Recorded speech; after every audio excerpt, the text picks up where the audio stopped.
आज हम एक ऐसी कहानी की पड़ते खोलने जा रहे हैं जिसमें कह सकते हैं कि विडंबना है, भू राजनीति है और दो पुराने दोस्तों के बीच बढ़ती दरार की गूंज है। सोचिए, एक देश जो दूसरे देश के अलगाववादी आंदोलनों को अभिव्यक्ति की स्वतंत्रता का चोला पहनाता था, और आज वही देश अपने ही एक प्रांत को अलग होने से रोकने के लिए जूझ रहा है। हम बात कर रहे हैं कनाडा की। और ये सिर्फ कनाडा का मतलब कोई अंदरूनी मामला नहीं है। हमारे पास जो स्रोत हैं वे एक बहुत बड़ी और उलझी हुई तस्वीर दिखाते हैं। हाँ, इसमें अमेरिका का दखल है, अरबों डॉलर का एक रक्षा सौदा है और एक नाराज अमीर प्रांत की बगावत भी है।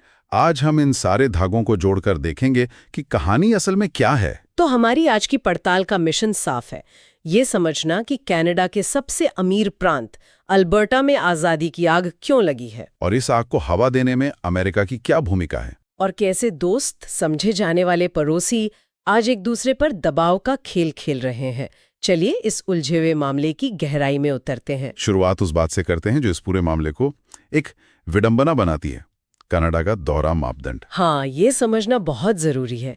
कुछ समय पहले तक जब जस्टिन ट्रूडो प्रधानमंत्री थे, कनाडा भारत के खिलाफ खालिस्तानी अलगाववादियों के प्रदर्शनों को क्या कहता था? अभिव्यक्ति की स्वतंत्रता। बिल्कुल, भारत बार बार आपत्ति जताता रहा, लेकिन कनाडा का जवाब हमेशा यही होता था कि भाई ये तो लोकतंत्र का हिस्सा है, हम इसे नहीं रोक सकते। और अब देखिए पासा कैसा पलटा है। पूरी तरह से। आज कनाडा के नए प्रधानमंत्री मार्क कार्नी, उन्हें अमेरिका से सार्वजनिक तौर पर गुहार लगानी पड़ रही है। और वो कह रहे हैं कि हमारी संप्रभुता का सम्मान करें। ये सुनने में ही कितना अजीब लगता है। बिल्कुल, जो देश कल तक दूसरों के मामलों में दखल को सही ठहरा रहा था, आज वो अपने मामलों में दखलंदाजी से परेशान है। तो ये तो वाकई एक विडंबना है।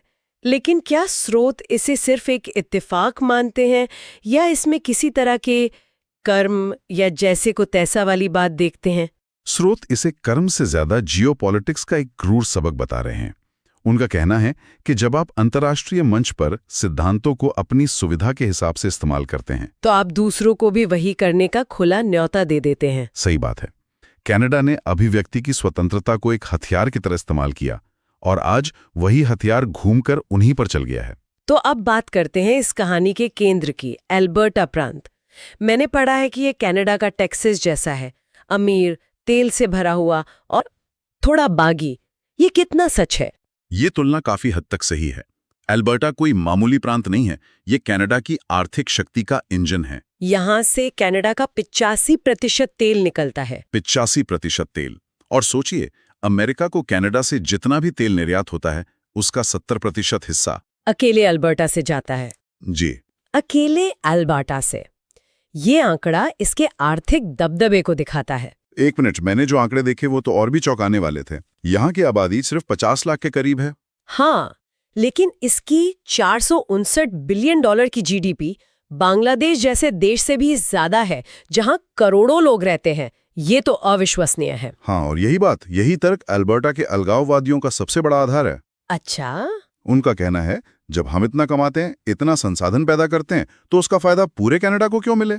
मतलब हम एक अलग देश बनकर कहीं ज्यादा अमीर और ताकतवर हो सकते हैं। बिल्कुल, यही भावना वहाँ बहुत गहरी है। और इसी भावना से वहाँ मेक अल्बर्टा ग्रेट अगेन जैसे नारे लग रहे हैं। ये तो सीधे सीधे ट्रंप के मेक अमेरिका ग्रेट अगेन नारे की नकल है। ये सिर्फ एक नारा नहीं है, ये एक पूरी राजनीतिक दिशा को दिखाता है। यह बताता है कि अल्बर्टा के लोग अपनी प्रेरणा के लिए ओटावा यानी कनाडा की राजधानी की तरफ नहीं, बल्कि दक्षिण में वॉशिंगटन की तरफ देख रहे हैं। और जनमत संग्रह की मांग भी जोरों पर है, बहुत तेज हो गई है।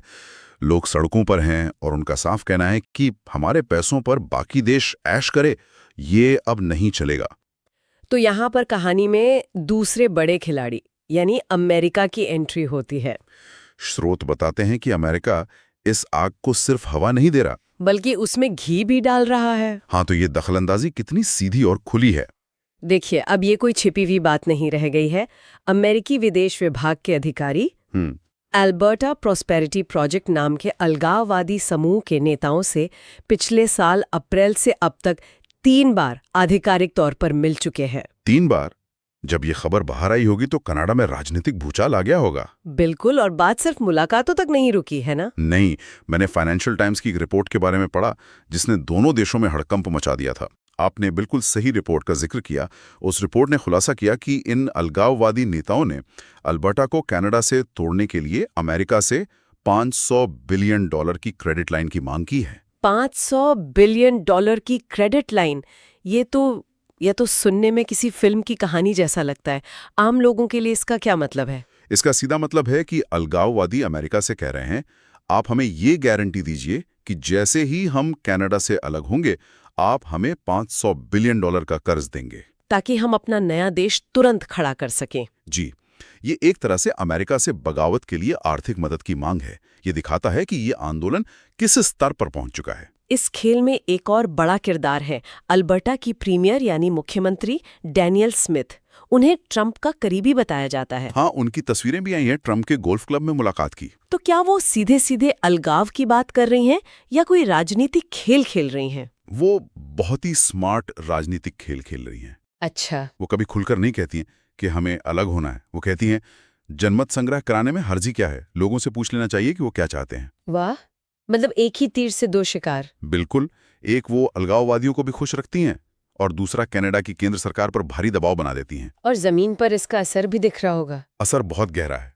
एक सर्वे के मुताबिक अल्बर्टा के 74% लोग अपने प्रधानमंत्री मार्क कार्नी से ज्यादा डोनाल्ड ट्रंप को पसंद करते हैं। 74%? जी, ये आंकड़ा अपने आप में सब कुछ कह देता है। ये दिखाता है कि वहां के लोगों का वैचारिक झुकाव किस तरफ है। उन्हें लगता है कि उनका भविष्य कनाडा के उदारवादी पॉलिटिक्स के साथ नहीं, बल्कि अमेरिका के बिजनेस फर्स्ट मॉडल के साथ ज्यादा सुरक्षित है। बिल्कुल सही। ठीक है, तो एक तरफ तो ये जमीनी राजनीति चल रही है जिसमें अमेरिका का सीधा दखल दिख रहा है, लेकिन जैसा कि स्रोत इशारा कर रहे हैं, ये लड़ाई सिर्फ जमीन पर नहीं, आसमान में भी लड़ी जा रही है।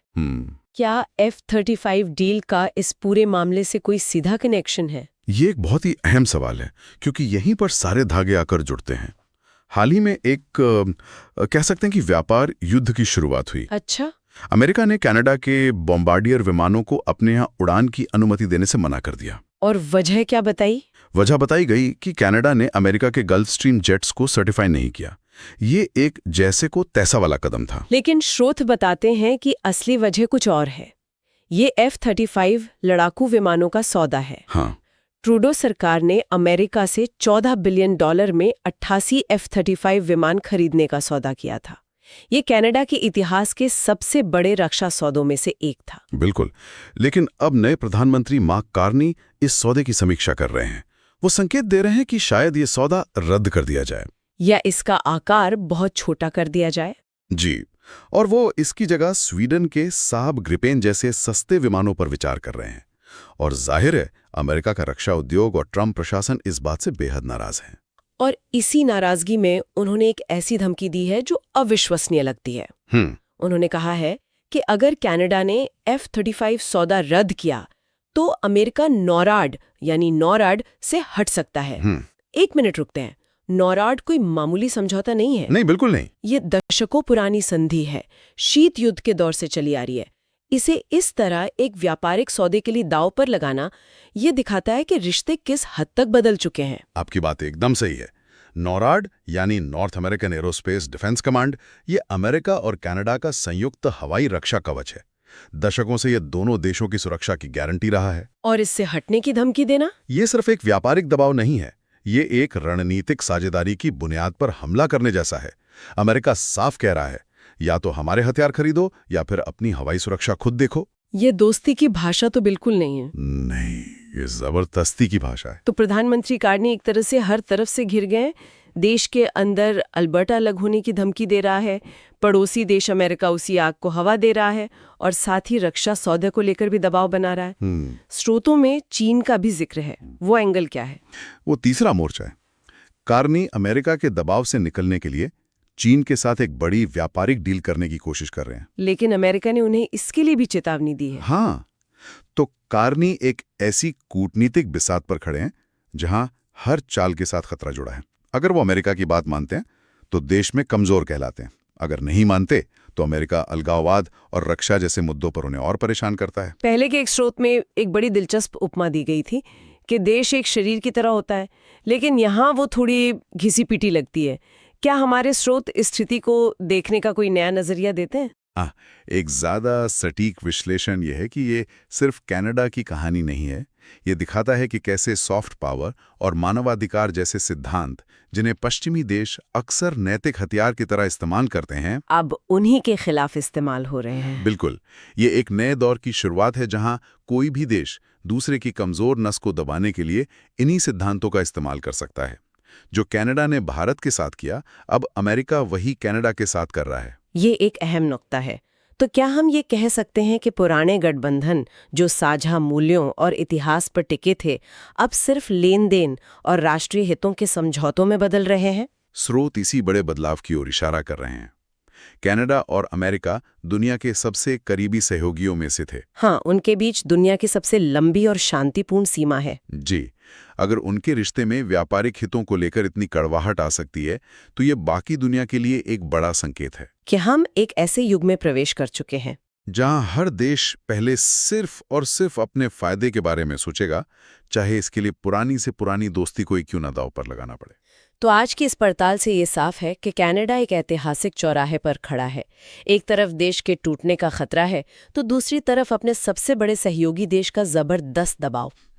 जो देश कल तक दुनिया को नैतिकता का पाठ पढ़ाता था, आज वो अपनी ही एकता और संप्रभुता बचाने के लिए संघर्ष कर रहा है। और यहाँ हमारे सुनने वालों के लिए सोचने के लिए एक बड़ा सवाल ये उठता है कि अगर अमेरिका और कनाडा जैसे दो सबसे करीबी और ऐतिहासिक सहयोगी देशों के रिश्ते व्यापार और राजनीति के दबाव में इस तरह बिखर सकते हैं, तो दुनिया के दूसरे अंतर्राष्ट्रीय गठबंधनों का भविष्य क्या होगा? बिल्कुल। ये घटना पश्चिमी देशों की एकता पर भी एक बड़ा प्रश्न चिन्ह लगाती है। क्या अब हम एक ऐसी दुनिया की ओर बढ़ रहे हैं जहां कोई स्थायी दोस्त या दुश्मन नहीं होगा, सिर्फ स्थायी हित होंगे? ये एक ऐसा सवाल